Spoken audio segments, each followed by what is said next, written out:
Neka, please, how did you learn Korean? Neka, please, can you teach me? Neka, please, I don't know how to go about it. Neka, please, this one. Neka, please, that one. Okay, no problem. This video contains all the step-by-step process I took to teach myself Korean language from scratch.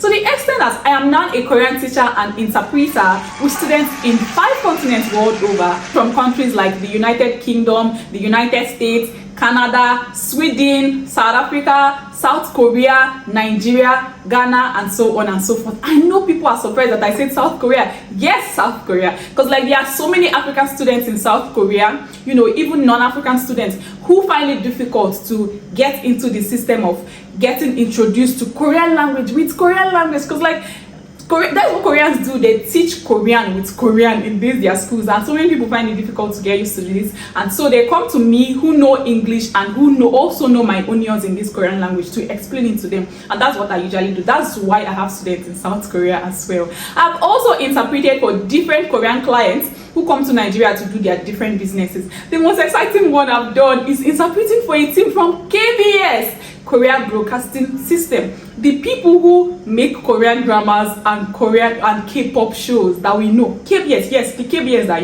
you know, most people know it, yeah. So I have interpreted for a team from them.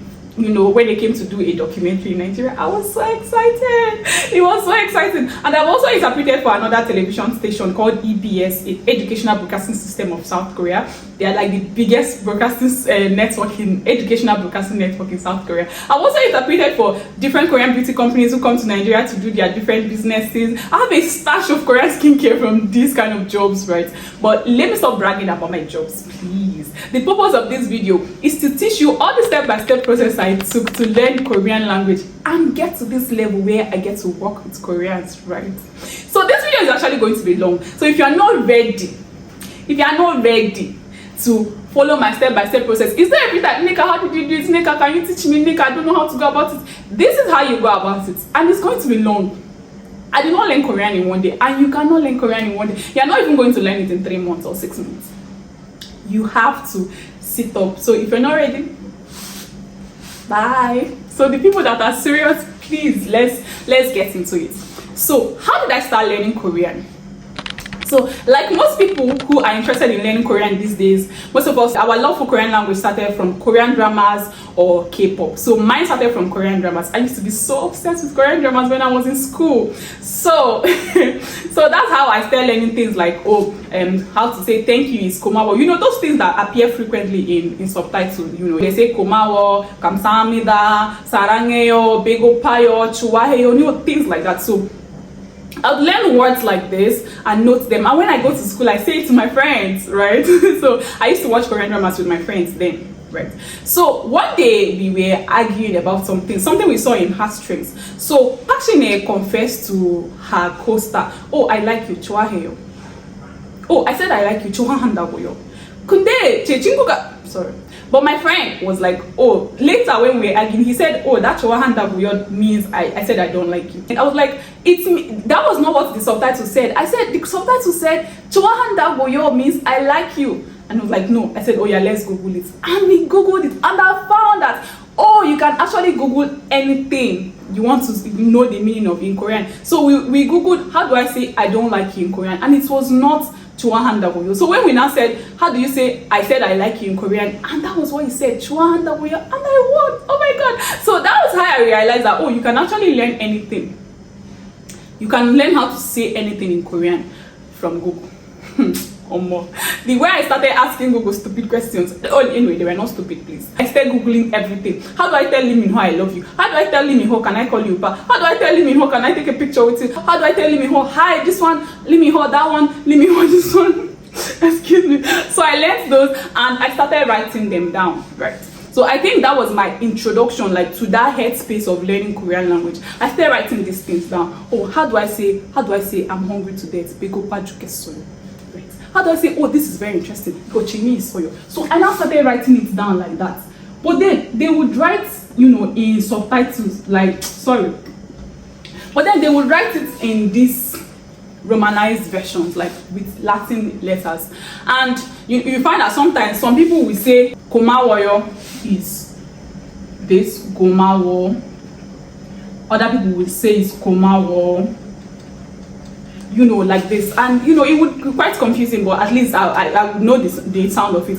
But then luckily for me, I stumbled on the website, because like I was like, oh, I want to go to South Korea after I graduate. I want to teach English, because like I saw people go to South Korea or China or Vietnam, you know, these Asian countries, to teach English. And I was like, oh, this is what I want to do, right? So I went to look, and then one girl showed me the website of the Ministry of Foreign Affairs, Korean Ministry of Foreign Affairs, right?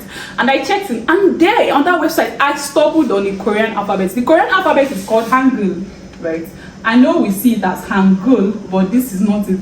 It is actually Hangeul, like this. So I stumbled on it. There are 24 of them. I was like, wow, this is, you know, this is pretty simple.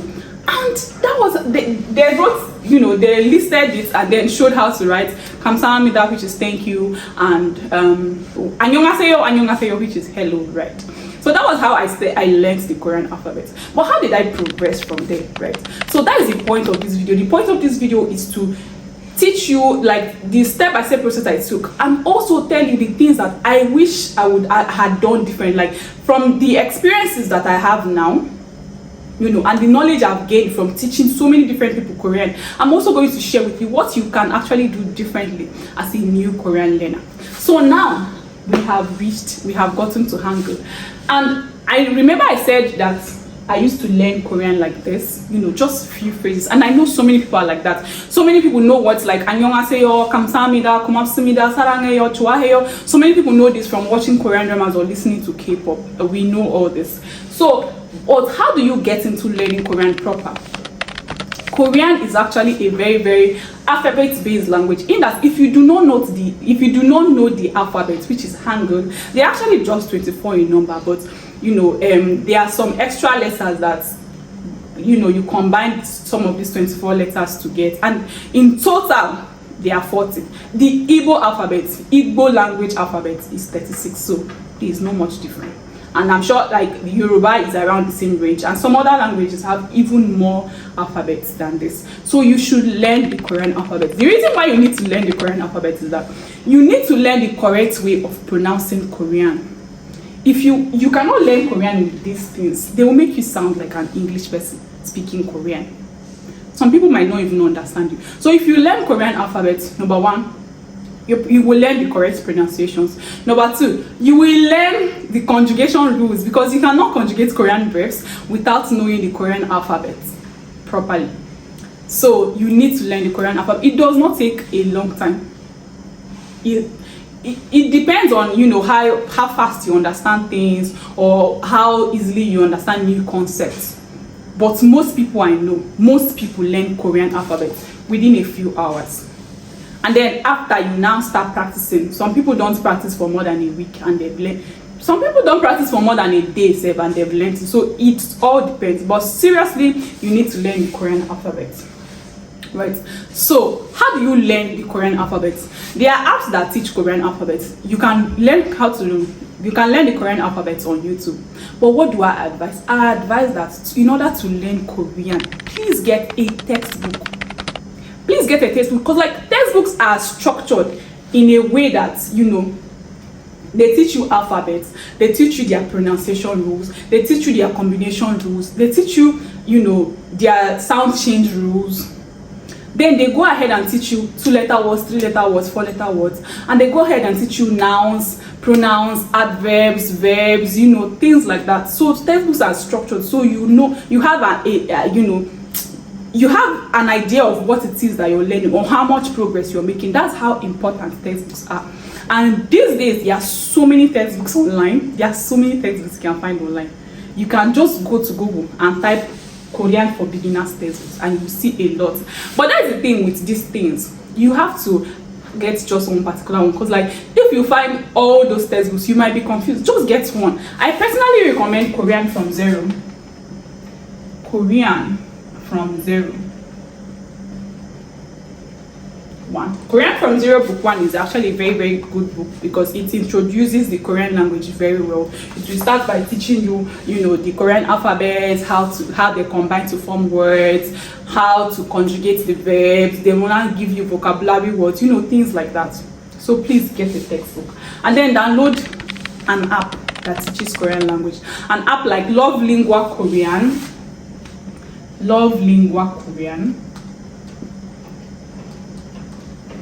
and Duolingo. There are other apps like Lingo Dear, Busu.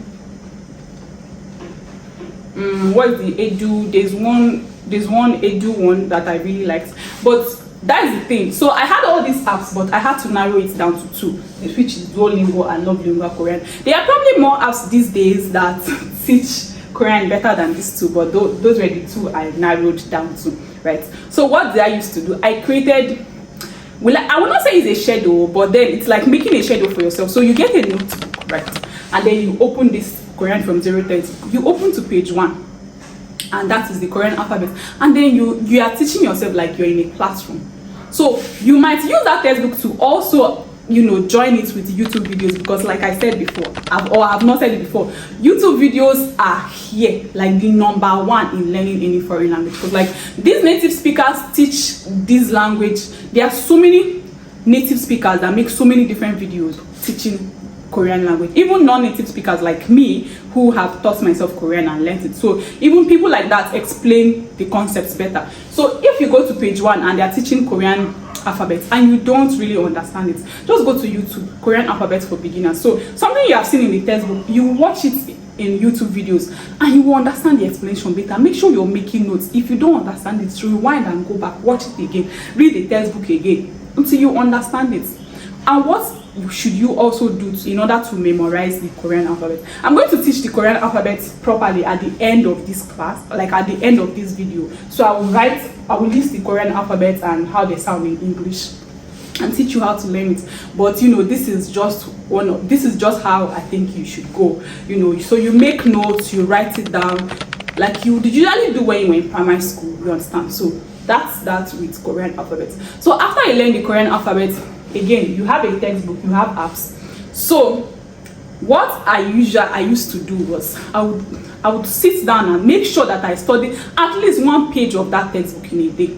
That's the schedule I was talking about. Seriously study at least 1 page of that textbook in a day. Right, that is your serious study. It might take 15 minutes, it might take 20 minutes, it might take 30 minutes, it might take 1 hour. It depends on how long you want to give it to. You study 1 page or 2 pages or 3 pages, right? That is fine. But then when you have time, like when you are riding on a bus, or when you are taking a walk, or when you're just sitting down waiting for somebody at one civil service office like that, like wasting your time, whip out your phone and open Duolingo or Luv Lingua Korean and play those repetitive lessons, those lessons that are teaching you basic Korean alphabet, basic Korean words like pot, kettle, room, house, furniture, things like that.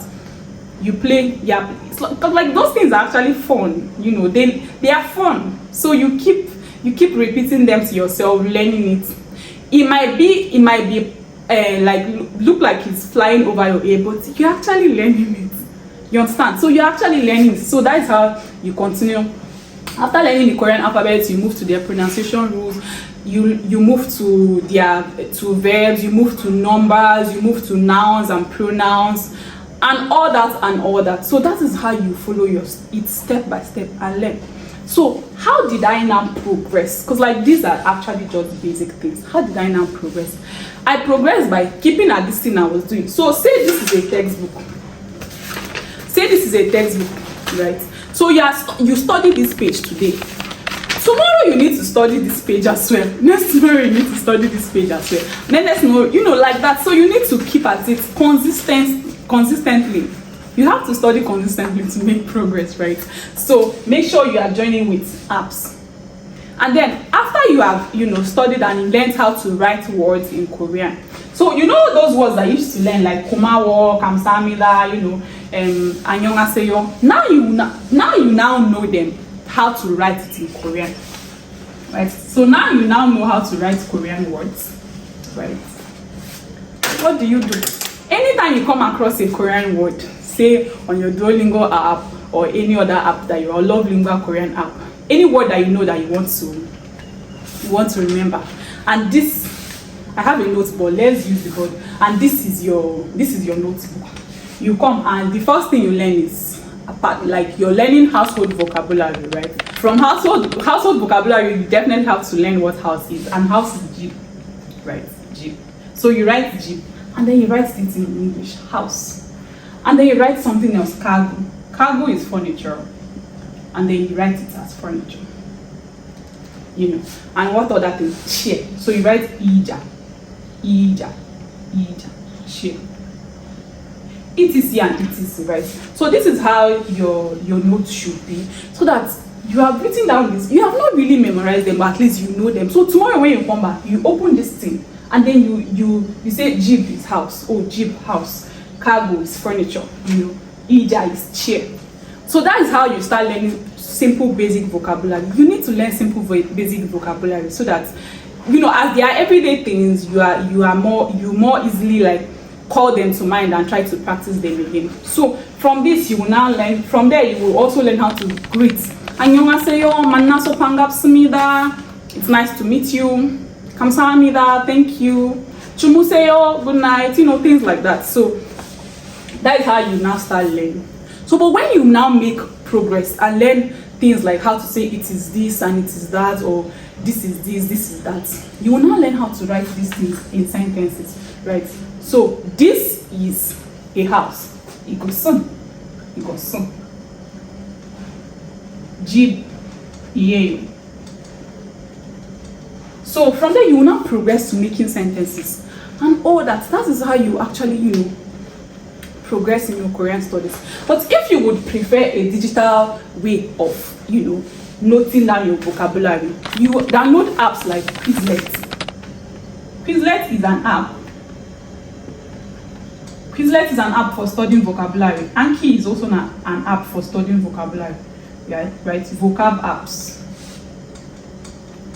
So if you don't know how to use any of these apps, go to YouTube and type how to use Quizlet, how to use Anki for vocabulary studies. People even use Notion for vocabulary studies. So any of the ones that you want to use, go to YouTube. I said there is nothing you cannot learn on YouTube, I swear to God. There is nothing you cannot see. Every topic you come across in your textbook that you don't understand, you can actually, see, every topic you come across in your textbook that you don't understand, you can actually check it. You can actually check it on YouTube. Say I'm learning a grammar, right? And the grammar is say I'm learning Gordon, right? So this Gordon, the textbook is explaining to me and I don't understand it. I will go and type Gordon grammar like this. I'll go and type Gordon grammar on YouTube, and again, deluge of videos from native Koreans teaching this Gordon grammar.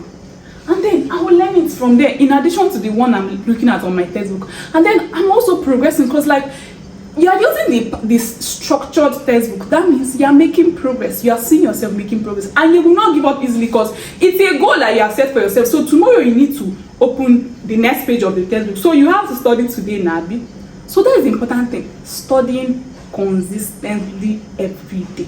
I used to make it a rule to study at least one page of my textbook. So do you know that when I exhausted Korean from Zero Book 1, I downloaded Korean from Zero Book 2, and then I downloaded Korean from Zero Book 3.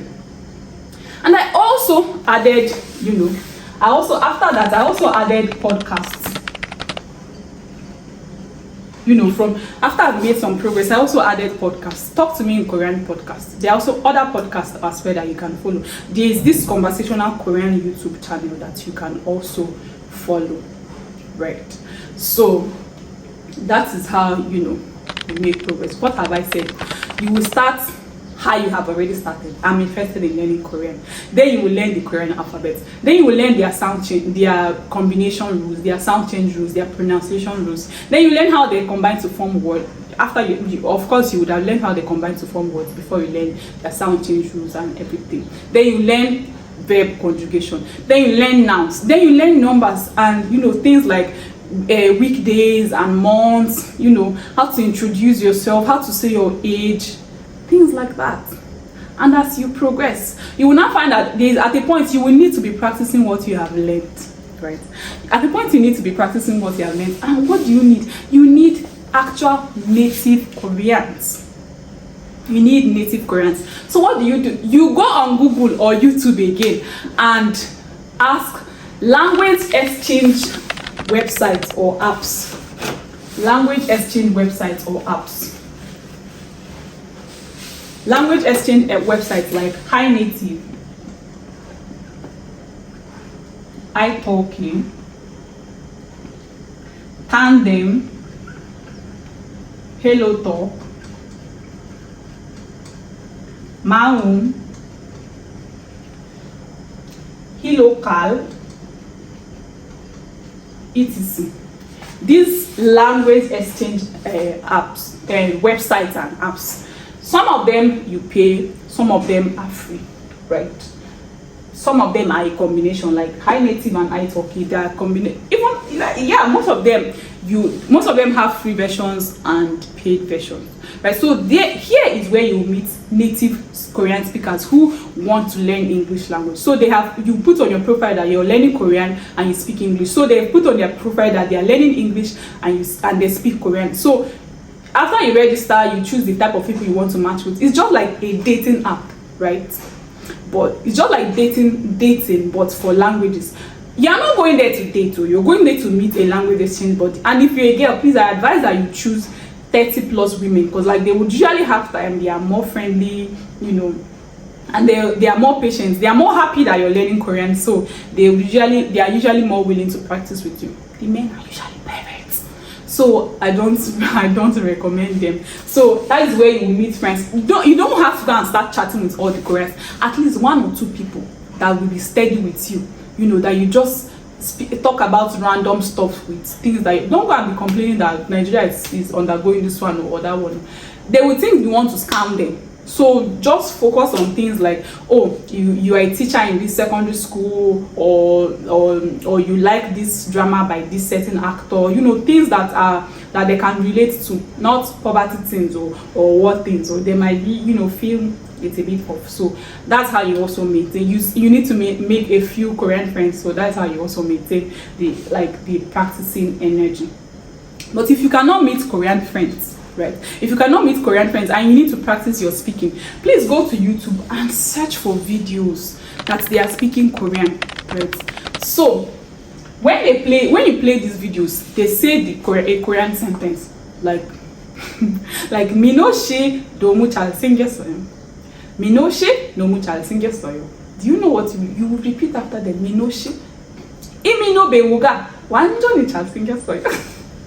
Imino bewuga wanjo ni chal singesoyo. So you will repeat it after them. Imino bewuga wanjo ni chal singesoyo. So you say it all over and over again till you sound like them in that sentence. And it's not only that sentence. You listen to more sentences and you repeat after them. Sometimes even when you're watching K-dramas on Netflix, you can look at if you hear a line that interests you, right? Then you pause and then you repeat that line and you rewind and play that line and repeat and listen and repeat it again. That's how you train your tongue to sound more Korean. So even if at first you are twisting your accent, is your natural, like your native accent, your mother tongue is making you twist it, don't be embarrassed. Don't be embarrassed at all, right? So like me now, my Igbo accent was heavy, but I was not embarrassed. I kept trying to it's called shadowing.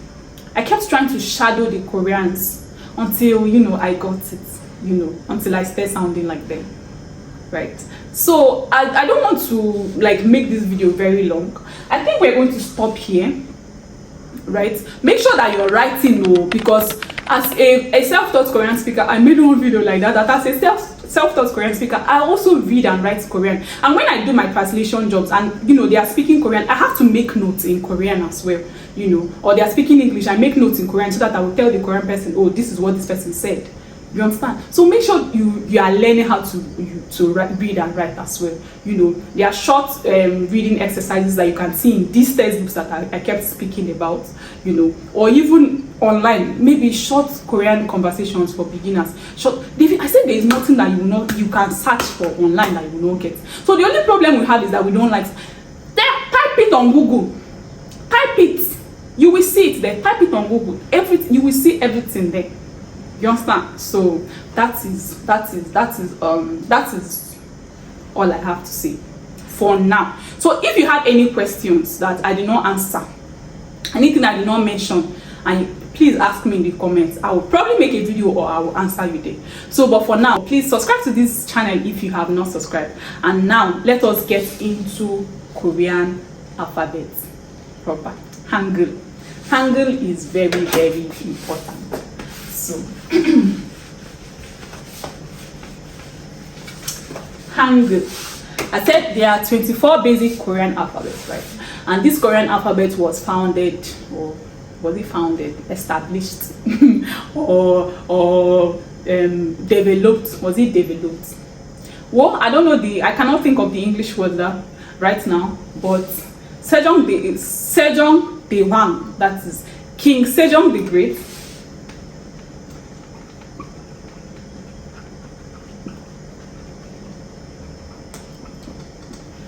King Sejong the Great, let's say he invented the Korean alphabet in 1446, you know, because Koreans used to write, Korean scholars, I don't know if you watch, what is it called? What is that called though? If you watch Seguk Korean drama, that is historical Korean dramas, you will see that they used to write Korean with Chinese letters, and that was kind of like difficult, because like Korean and Chinese, they are not similar. They're actually not similar in grammar and intonation and everything. So it was actually very hard to intonate Korean with Chinese letters, but because Korean language did not have alphabets, they had to make do with what they had. It was also very expensive to learn those Chinese characters, because like in order to read and write Chinese, you have to learn a lot of characters, like 2,000 to 4,000 characters. So it was the elite who had access to this education. Elites and children of rich merchants who could get an education. You understand? So Sejong the Great thought, oh, it was unfair that his citizens could not read them. I went to check if the thing was still recording, because I was sitting for a long time and I did not want to hear story. So Sejong the Great thought it was unfair that his citizens could not read and write. Like most Koreans were not literate. It was only the elite and children of rich people. So he decided to invent the Korean alphabet. And the Korean alphabet is one of Korea's most favorite invention of, you know, is it the 19th century? You know, so I don't know the century. Don't vex for me. So yeah. So after he invented it, you know how in Korean dramas, of course, if you watch Korean dramas, you know that those ministers and their court members, whatever, they used to want, you know, the caste system thing. They did not want to be relating in the same level with the citizens, you know, the common people. So they found they protested. They did not want the Korean alphabet, right? Because then it would mean that everyone could get an education. So can you see that it was actually quite simple to the extent that people could learn it within days and weeks, you know. So this Korean alphabet, there are 24 in number, 24 basic alphabets. 24 basic alphabets. You know, so 10 basic vowels,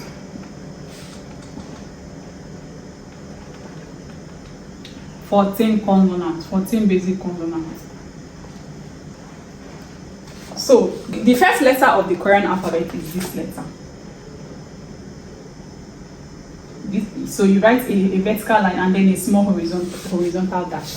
By the way, I'm teaching it like this for English speakers.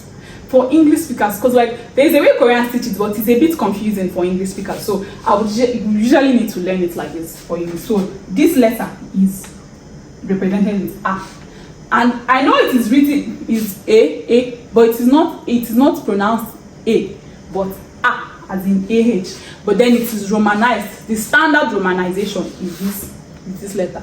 So I know it is A, but it is actually pronounced A. And the next one is still something similar, but then the dash is now 2, and this is Ya, right? The next one is something similar, but then the dash is to the left, and this is O. The next one, something similar as well, but the dash is now 2, so Yo. This is Yo. So if you notice now, anytime the dash is 2 on any vowel, it means it is a Y sound of the preceding letter. So the next one is a horizontal line and a vertical dash, and this is O. This is O. The next one, the same thing, but then the dash is now 2, and this is now what? Yo. Then the next one is U. Then it is not a something similar, but then the dash now comes down. This is U. I know it is written U, but it is not U, but U. But then when you have this, and then the dash is now 2, that is now when you have U. That is why U. And then the next one is this dash, and it is pronounced like you want to you know that so it's romanized with EU, and then the last one is just a straight vertical line, and it is romanized with E like this. But this is actually pronounced, you know, this phonetic sound like long E, right? That is how it is pronounced. So this is the 10 basic vowels. I said this is A, Ya, O, Yo, O, Yo, U, U, and E. So they would usually sing it in a song. A, Ya, O, Yo, O, Yo, U, E, U, E.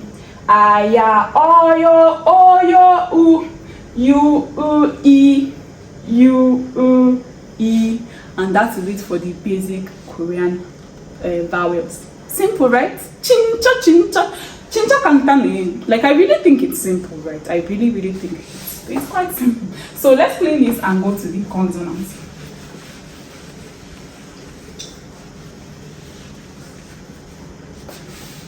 So the basic consonants are this letter. This letter, it looks like a gun, right? It looks like a gun, and it sounds like a G or K. This one, it looks like the opposite. So I usually teach my students, like, you know, you draw a square, and then you divide. You divide the square into 2. The bottom part of the square is the N, while the top part of the square is the G or K. So this is an N sound.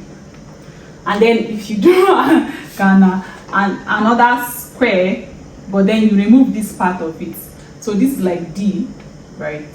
So this is a D or a T sound, right? And then the next one is as if you're writing 2, and this is an L or R. Then the next one is just a square box, and this is an M.